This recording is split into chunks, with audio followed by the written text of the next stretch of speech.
దేవుని పరిశుద్ధ నామమునకు స్తోత్రం కలుగును గాక. హల్లెలూయా. క్రీస్తునందు ప్రియులారా, ఈ ఉదయకాల సమయంలో మీ అందరికీ కూడా ప్రభువైన యేసుక్రీస్తు నామమున పేరిట నాకు ప్రత్యేకమైన శుభవందనాలు తెలియజేస్తున్నాను. దయచేసి అందరూ కూడా తల్ల వంచి కళ్ళు మూసుకున్నట్లయితే ప్రార్థన చేసుకుందాం. మహాగణుడా, మహోన్నతుడా, పరిశుద్ధుడా, గొప్ప దేవుడా, జీవాధిపతి, జీవము కలిగిన దేవా, యేసయ్యా, మీ పరిశుద్ధ నామమును బట్టి మీకు స్తుతులు, స్తోత్రములు, వందనములు తెలుస్తున్నాం. మీ గొప్ప ప్రేమ, కృప, కనికరాన్ని బట్టి మీకు స్తోత్రములు.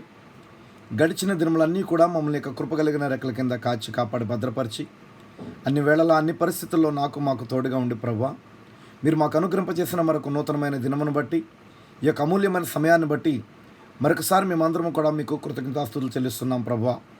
నేను నిత్యముగా ప్రభువా, ఈ యొక్క ప్రాముఖ్యమైన సమయంలో వేకోజామున మీ కృపను వేడుకునే గొప్ప భాగ్యం మీరు మాకు ఇచ్చారు. అందును బట్టి మరొకసారి మేము మీకు స్తుతులు, వందనములు చెల్లిస్తున్నాం. ఈ ఉదయకాల సమయం అందున ఆయన ప్రభా, నీకు లేఖనముల్లో నుండి ఈ గడియ వర్తమానముల్లో నుండి మాతో మీరు మాట్లాడండి. మీ వాక్కు కొరకు మేము ఎదురు చూస్తున్నాం ప్రభా. మీ వాక్యము ప్రభా అభిషేకించబడినది. అభిషేకించబడిన వాక్యము ద్వారా మాతో మాట్లాడండి. ఇదిగోనని ఉదయకాల సమయం ఇక దినం యొక్క ప్రారంభంలో మీ కృప మాకు అనుగ్రహింపచేయండి. మీ ఆత్మతో మమ్మల్ని బలపరచండి, ఉజ్జీవింపచేయండి, శక్తిమంతులుగా బలవంతులుగా చేసి నేను నిత్యముగా మీ నామం మహిమార్థంగా మమ్మల్ని నిలబెట్టుకోమని యేసుక్రీస్తు పరిశుద్ధ నామమున స్తుతించి ప్రార్థిస్తున్నాము. ఆమేన్. డిసెంబర్ 1వ తారీఖున కుటుంబ బలిపీఠము వాల్యూమ్ 1, మొదటి రాజుల గ్రంథము 18వ అధ్యాయము 36వ వచనము నుండి. అస్తమయ నైవేద్యము అర్పించు సమయమున ప్రవక్తేగు ఏలియా దగ్గరకు వచ్చి ఇలాగు ప్రార్థన చేసెను. యెహోవా, అబ్రహాము, ఇస్సాకు, ఇశ్రాయేలుల దేవా, ఇశ్రాయేలుల మధ్య నీవు దేవుడవై ఉన్నావనియు, నేను నీ సేవకుడనై ఉన్నాననియు, ఈ కార్యములన్నీ నీ సెలవు చేత చేసితననియు ఈ దినమున కనపరచుము. యెహోవా, నా ప్రార్థన ఆలకించుము. యెహోవావైన నీవే దేవుడవై ఉన్నావనియు, నీవు వారి హృదయములను నీ తట్టు తిరగజేయుదువనియు ఈ జనులకు తెలియనట్లుగా నా ప్రార్థన అంగీకరించుము. అతడు ఇలాగన ప్రార్థన చేయుచుండగా యెహోవా అగ్ని దిగి దహనబలి పశువులను, కట్టెలను, రాళ్లను, బుగ్గిని దహించి కందకమందున్న నీళ్లను ఆరిపోజేసెను. పరిపూర్ణ విశ్వాసము అనేటువంటి వర్తమానం. ఈరోజు ప్రార్థనా వరుసలో నిలవబడిన ప్రతి వ్యక్తి, నేను క్రైస్తవుడను, నాకు ఏ శిక్షా విధియు లేదు, నా హృదయం నా మీద నేరము మోపటలేదని నాకు తెలుసు, ఈరోజు నా శ్రమలకు అంతము అని నాతో ఏదో చెప్పుచున్నది అని చెప్పినట్లయితే అది ఎంత అద్భుతంగా ఉంటుంది. నువ్వు ఏదో పొందుకొని ఇక్కడి నుండి వెళ్తావు. ఆ పరిపూర్ణ విశ్వాసము ప్రత్యక్షపరచబడి నీలో ఒక పదార్థముగా గుర్తించబడేంత వరకు నువ్వు ఎంత ఉద్రేకములు కలిగి వచ్చినా, నువ్వు ఎంత ప్రయాసపడినా దానివల్ల ప్రయోజనం లేదు. ఆ పరిపూర్ణ విశ్వాసము అక్కడున్నప్పుడు దానిని ఏది కదిలించలేదు. ఒకవేళ నీవు క్యాన్సర్ కలిగి ఉంటే నీవు సోమవారం ఉదయం లోపు మరణిస్తావని వైద్యుడు నిన్నటి దినమున నీతో చెప్పినట్లయితే, నీ గుండె ఊపిరితిత్తులకు క్యాన్సర్ ప్రాకింది, నీ రక్తనాళములలో క్యాన్సర్ ప్రవేశించినది, అది ఏమైనప్పటికీ ఆ నిజమైన విశ్వాసం వలన నీ లోపలకు ఏదో వస్తుంది. పరిపూర్ణ విశ్వాసము నీలో పదార్థముగా మారినప్పుడు నీవు వైద్యుడు ముఖం మీదనే నవ్వుతావు. ఏలియా ఆ విగ్రహం దగ్గరికి వెళ్ళి, మీరు ఇంకా బిగ్గరగా కేకలు వేయండి, బహుశా అతడు పనిలో ఉన్నాడేమో అని చెప్పినట్లుగా నీవు కూడా ధైర్యంగా ఉంటావు. ఏమి జరగబోచున్నదో అతడు ఎరిగి ఉన్నాడు. ఏలయనగా జరగబోవు దానిని దేవుడు అతడికి చెప్పి ఉన్నాడు. అగ్నితో జవాబిచ్చిన దేవుడు నిజమైన దేవుడు అని అతడు చెప్పాడు. మేము ఆ ప్రతిపాదన అంగీకరిస్తున్నాము అని వారు చెప్పారు. వారు బలిపీఠం మీద నీళ్లు పోశారు. వారు తమను తాము గాయపరుచుకున్నారు. వారు చేయగలిగినది అంతా చేశారు. ఓ బయలా, ఓ బయలా, జవాబిమ్ము అని కేకలు వేశారు. ఏలియా చాలా ప్రశాంతంగా ఉన్నాడు. ఇంకొంచెం గట్టిగా పిలవండి, అతడు ప్రయాణంలో ఉన్నాడేమో, బహుశా చేపల వేటకు వెళ్ళాడేమో, బహుశా ఏదైనా పనిలో ఉన్నాడేమో. చూసారా, బహుశా అతడు బయట ఎక్కడో ఉంటాడు అని చెప్పాడు. వారిని ఎగతాళి చేశాడు. అది జరుగుతుందని అతడికి తెలుసు. మీరు గమనించండి, అతడు సమస్తమును క్రమములో పెట్టినప్పుడు అబ్రహాము, ఇస్సాకు, ఇశ్రాయేలు దేవా, అతడు యాకోబు అని చెప్పలేదు, మోసగాడు, కానీ అతడు ఇశ్రాయేలు అని పిలిచాడు. దేవునితో రాజ్యకుమారుడు. అబ్రహాము, ఇస్సాకు రాజ్యకుమారుడు దేవా, నేను నీ సేవకుడును అని నేటి దినమున బయలుపరచుము. ఇదంతయు నా చిత్తము చొప్పున కాక నీ మాట ప్రకారము చేసి ఉన్నాను. నీ చిత్తము, నీవు ఏమి చేయాలో చెప్పావు. ఇవి ఇక్కడ ఉంటాయని నీవు నాకు చూపించావు. నేను బలిపీఠం మీద నీరు పోశాను. నీ ఆజ్ఞ ప్రకారం నేను ఈ కార్యములన్నీ చేశాను. ఇప్పుడు దీనిని కనుపరచుము. అతడు ఆ విధంగా ప్రార్థించిన వెంటనే ఆకాశము నుండి అగ్ని దిగివచ్చినది. అది దిగివచ్చును అని నిశ్చయత అతడు కలిగి ఉన్నాడు. ఎలయనగా అతడు ఆ పదార్థమును కలిగి ఉన్నాడు. ఎందుకు? వాక్యము ఆ విధముగా చెప్పి ఉన్నది. Amen. Praise the lord. Volume 2, Matthayi సువార్త 27వ అధ్యాయము 57వ వచనము నుండి. యేసు శిష్యుడుగానున్న అరిమతేయు యోసేపు అను ఒక ధనవంతుడు సాయంకాలం అయినప్పుడు వచ్చి పిలాతునొద్దకు వెళ్ళి యేసు దేహమును తనకిమ్మని అడుగగా పిలాతు దానిని అతనికి అప్పగింపన ఆజ్ఞాపించాను. యోసేపు ఆ దేహమును తీసుకొని శుభ్రమైన నారబట్టతో చుట్టి తాను రాతితో తొలిపించుకొనిన క్రొత్త సమాధిలో దానిని ఉంచి సమాధి ద్వారమునకు పెద్ద రాయి పొర్లించి వెళ్ళిపోయాను.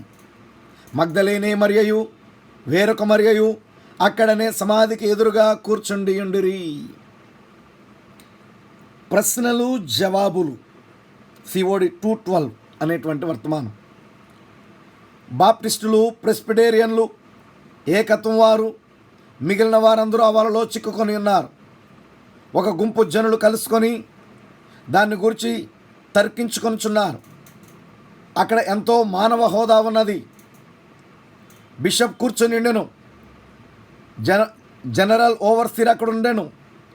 వారు చెప్పిన దానికి ఆ చిన్నవారు ఏమి చెప్పగలరు? ఏది చెప్పాలన్నా వారికి భయమే. మీతో సమ్మతించున్నాను, అవును అది సరియే, బిషప్ లేదా ప్రెస్బిటర్ చెప్పినది తిరుగులేని సత్యము అని చెప్పి వారితో సమ్మతించును. ఈ వీధిలోని ఒక త్రాగుబోతును మనము తీసుకుందాము. వీధిలో వెళ్ళుచున్న ఒక సామాన్య పౌరుడిట్లను, ఆ ముసలి తిరుగుబోతు మాట మనకెందుకు? అతన్ని తీసుకొని వెళ్ళి పోలీసు బలగంలో చేర్చండి. అతనికి ఒక బ్యాడ్జీ తగిలించి భుజానికి తుపాకీ వేలాడినట్లు చేయండి. చూసారా? శుభోదయం జాన్, నేను మరలా చూచుట చాలా బాగున్నది అనండి. ఒకరినొకరు గౌరవించుట. యేసు చెప్పెను, ఆ విధముకు మర్యాద నీవు ఇచ్చినప్పుడు నీకు విశ్వాసం ఉన్నట్లే. చూడండి, మనకు గౌరవం తెచ్చును, పరస్పరము గౌరవము చూపుకొనవలెను. చూసారా? అలాగూ చేయలేం. ఒక వ్యక్తి సంస్థలోనికి చేరిన వెంటనే వారితో కలిసి కూర్చును. ఈ చిన్న మనిషి దేనినైనా చెప్పుడుకైనా భయపడును. ఎందుకనగా బిషప్ అలాగూ చెప్పెను, ప్రెస్బిటర్ అలాగునే చెప్పెను. ఆ మనిషిని అమర్యాద చేయమని కాదు, అతడు మంచివాడేనని నమ్ముము. కానీ ఎల్లప్పుడూ ఒకటి గుర్తుంచుకొనుము, దేవుని వాక్యమే సత్యము, దానికి వ్యతిరేకముగా ఉన్నవన్నీ తప్పు. నా మాట ఏ సత్యము, ప్రతి వాని మాటయు అబద్ధము. దానిని చూసారా? అతడు దానినే చేయగోరును, దానినే నమ్మును. ఇప్పుడు గుర్తుంచుకొనండి, మనము వాక్యము కాదు, కానీ మనము మాట అయి ఉన్నాము. దానిని మీరు గ్రహించారా? యేసు దేవుడు కాడు, కానీ ఆయన దేవుడై ఉండెను. ఆయన నరుడు, ఆయన దేవుడే. ఆయన ఏడవగలడు, అయినా ఆయన చనిపోయిన వారిని బ్రతికించగలడు. చనిపోయిన ఒకని కొరకు ఆయన కన్నీరు కార్చెను, అతన్ని మరలా బ్రతికించెను. ఆయన యెహోవా ఈరే, ఆయన యెహోవా రాఫా, ఆయన యెహోవా మనష్షే, ఆయన యెహోవా సర్వములో సర్వమై ఉన్నాడు. ఆయన యెహోవా, కానీ ఆయన నరుడై ఉండెను. భూమి ఆయన యొక్క సొంతము, భూమిని ఆయన తయారు చేసెను. అయినా ఆయనకు తలవాల్చుటకు స్థలము లేదు. ఆయన ఇట్లా, నేను సృజించిన ఆకాశ పక్షులకు గూళ్ళున్నవి, కానీ నా తలవాల్చుటకు స్థలము లేదు. నేను సృజించిన నక్కలకు బొరియలున్నవి, కానీ నా సమాధికి కూడా నాకు స్థలము లేదు. అది నిజము. ఆయన తన సమాధి కొరకు మరి ఒకరి సమాధిని ఎరువు తీసుకొనవలసి వచ్చును. ఆయన ఒక స్త్రీలోని గర్భమును తయారు చేసెను. ఆయనకు జన్మించుటకు గర్భము లేకపోయెను. ఆయన ఒక గర్భమును ఎరువు తీసుకొనెను. ఆయన భూమిని సృజించెను, కానీ పాతి పెట్టబట్టకు ఆయనకు చోటు లేదు. ఆయనకు అరిమత్తయి యోసేపు యొక్క స్థలమును అడిగి తీసుకొనిరి. చూచారా, వారొక చోటును ఆయన కొరకు తీసుకోవలసి వచ్చెను. కానీ ఆయన దేవుడే, తాను దేవుడునని ఆయన నిరూపించెను. ఇప్పుడు మీరు గ్రహించారా? మనము మెస్సయ్య వారము, కానీ ఆ యేసు కాము. ఆయన మన తండ్రి. ఆయన ఆత్మతో మనం అభిషేకించబడి ఉన్నాము. ఆ కారణము చేతనే ఆయన జీవము మన మీద ఉన్నది. అది జనులను ఆకర్షించుచున్నది. చూడండి, మరి ఈ విధంగా కూర్చొని ఆలోచించకపోతే జనుల ఆలోచన అలాగే ఉండును. ఈయన మెస్సియా అని తలంచెదరు. ఇది నిశ్చయమని అనుకొందురు. ఈయన మెస్సియా కావచ్చునని కొందరు. వారిరువును అలాగే ఉన్నారు. చూసారా, వారిద్దరూ ఎట్లు కాగలరు? చూసారా, అటువంటి వారు వేలాది మంది ఉన్నారు. కానీ మీరు చూడండి, పెంతుకొస్తు దినమున ఆయన జీవము వేరు చేయబడిన ఆ అగ్నిస్తంభము క్రిందికి దిగి వచ్చినప్పుడు అది అగ్ని నాలుకలుగా విభాగింపబడి ఒక్కొక్కరి మీద వ్రాలెను. దేవుడు తన్ను తాను విభాగించుకొనెను, తన జనుల మధ్యకు వచ్చెను. ఎందుకనగా సంఘము మరియు క్రీస్తు ఒక్కటే, భార్యాభర్తలు ఒక్కటిగా ఉన్నట్లుగానే. ఆమేన్, ఆమేన్. వాల్యూమ్ 3, 142వ కీర్తన, మొదటి వచనము నుండి. గుహలోనున్నప్పుడు దావీదు చేసిన ప్రార్థన, దైవ ధ్యానము. నేను ఎలుగెత్తి యెహోవాకు మొరలిడుచున్నాను, ఎలుగెత్తి యెహోవాను బతిమాలుకొనుచున్నాను. బహు వినయముగా ఆయన సన్నిధిని నేను మొర్రపెట్టుచున్నాను. నాకు కలిగిన బాధ ఆయన సన్నిధిని తెలియజెప్పుకొనుచున్నాను. నాలో నా ప్రాణము కృంగి ఉన్నప్పుడు నా మార్గము నీకు తెలియను. నన్ను పట్టుకొనుటకై నేను నడవలసిన త్రోవలో చాటుగా పగవారు ఉరినొడ్డుచున్నారు. నా కుడి ప్రక్కను నిజానించి చూడము. నన్నెరిగిన వాడు ఒకడును నాకు లేకపోయాను. ఆశ్రయమేదియు నాకు దొరకలేదు. నా ఎడల జాలిపడివాడు ఒకడునూ లేడు.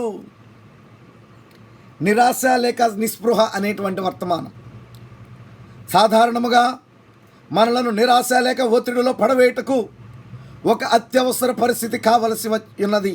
చూసారా, అది ఎంతో అధ్వానముగా ఉండును, దానిని అది చేయను. అయితే మనుష్యులు వారి యొక్క తలంపులలో చాలా బద్ధకస్తులుగా ఉండేదరు. అందువలన అక్కడ ఒక అత్యవసర పరిస్థితి వారికి కావలసి ఉన్నది. ఏదైనా ఒక కార్యము లేచును మరియు వారు చేయనప్పుడు అప్పుడు అది వారిని ఆ ఒత్తిడి లేక నిరాశలోనికి త్రోయును. మరియు నిజముగా దానిని చేయటం వలన ఆ నిరాశలో మీరు నిజముగా ఏమై ఉన్నారో అది చూపిస్తుంది. అది సాధారణముగా మీలో ఉన్న ప్రతి మంచి కార్యములను వెలుపలికి లాగును. మరణించు సమయంలో, వారు చనిపోవచ్చున్నామని తెలుసుకొనిన సమయంలో జనులు వారి జీవిత కాలమంతయు రహస్యముగా దాచించుకొనిన కార్యములను వారు చెప్పుటను గురించి నేను విన్నాను. అటువంటి ఒత్తిడి స్థితిలో దానిని ఒప్పుకొనుటకు వారు ప్రయత్నించుదురు. చూసారా, మరియు ప్రయత్నించుదురు. దీనిని తీసుకొని సరిచేసుకొనుము, పొమ్ము, దయచేసి పొమ్ము, చేయుము. చూసారా, ఆ నిరాశ లేక నిస్పృహలో వారు ముందుగానే దానిని చేయవలసినది. అత్యవసర పరిస్థితి వరకు వేచిండుట కాదు. నా కొరకు ఫలాని కార్యము నీవు చేయదువా? అత్యవసర పరిస్థితి లేకుండానే మనము చేసి ఉండవలసిన కార్యములను అత్యవసర పరిస్థితి వరకు మనము ఒత్తిడిలో మనము చేయులాగునే చేయును. ఇప్పుడు ఈరోజు మనం గమనించున్నాము, మనము పస్కా యొక్క చిహ్నములను తీసుకొని పోవచ్చున్నాము. మరియు పస్కా అత్యవసరముగా ఒత్తిడి సమయంలో తీసుకొనబడుచున్నది. మీరు గమనించిన యెడల నిర్గమాకాండము 12వ అధ్యాయము 11వ వచనము, 12వ అధ్యాయములో అది ఉన్నదని నేను అనుకొనుచున్నాను. అది చెప్పుచున్నది, మీరు దానిని తినవలసిన విధమేదనగా మీ నడుము కట్టుకొని, మీ చెప్పులు తొడుగుకొని, మీ కర్రలు చేత పట్టుకొని త్వరపడుచు దాన్ని తినవలెను. చూడుడి, మీరు దానిని అవసరముగా ఆతృతతో తినవలెను. వారు దేవుని యొక్క బలమైన హస్తమును చూచిరి, ఆయన యొక్క అద్భుత కార్యములు అన్నిటినీ వారు చూచిరి. మరియు అటు పిమ్మట వారు గుర్తు అను ఆనవాలు క్రింద ఉండిరి. మరియు వారు ఆ గుర్తు అను ఆనవాలు క్రింద ఉన్నప్పుడు వారు రాత్రి భోజనమును పస్కాను తీసుకున్నారు ఆతృతతో. ఎలయనగా ఆ వేళ దేవుడు న్యాయపు తీర్పుతో కొట్ట బోధించుచున్నాడని వారికి తెలియను. అది ఒక కదిలించబడి వేళ, ప్రతి ఒక్కరూ తన్ను తాను పరిశోధించుకోవలసిన సమయము. ఎలయనగా ప్రవక్త యొక్క వాక్యములు ఎన్నడూ తప్పిపోకుండా నెరవేరును, అవి సత్యమని నిరూపించబడెను. ప్రవక్త ఏది చెప్పినను అతడు చెప్పిన విధముగానే నెరవేరును. ఖచ్చితంగా అదే జరిగెను. అగ్నిస్తంభము ఇంకను అక్కడే ఉండను. అప్పుడు ప్రవక్త ప్రకటించను, తలుపులపై గుర్తు ఉండుటను ఆయన చూచినప్పుడే దేవుడు ఆ ఇంటిని దాటిపోయేదని చెప్పెను. మరియు అది ఒక ఒత్తిడి సమయము. ఆమేన్, ఆమేన్. ప్రార్థన చేసుకుందాం.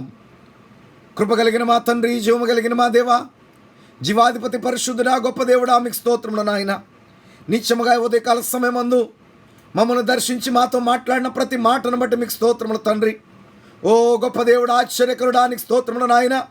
నాయన, నీ యొక్క కార్యములను ముందుగానే చూసిన ఏలియా ఏ రీతిగా ప్రభువానికి స్తోత్రములు తండ్రి నెమ్మది కలిగి ఉన్నాడో, ఏ విధముగా అతను నిశ్చలముగా ఉన్నాడో, తొందరపాటు లేకుండా ఉన్నాడో మేము ఎరిగి ఉన్నాం ప్రభువా.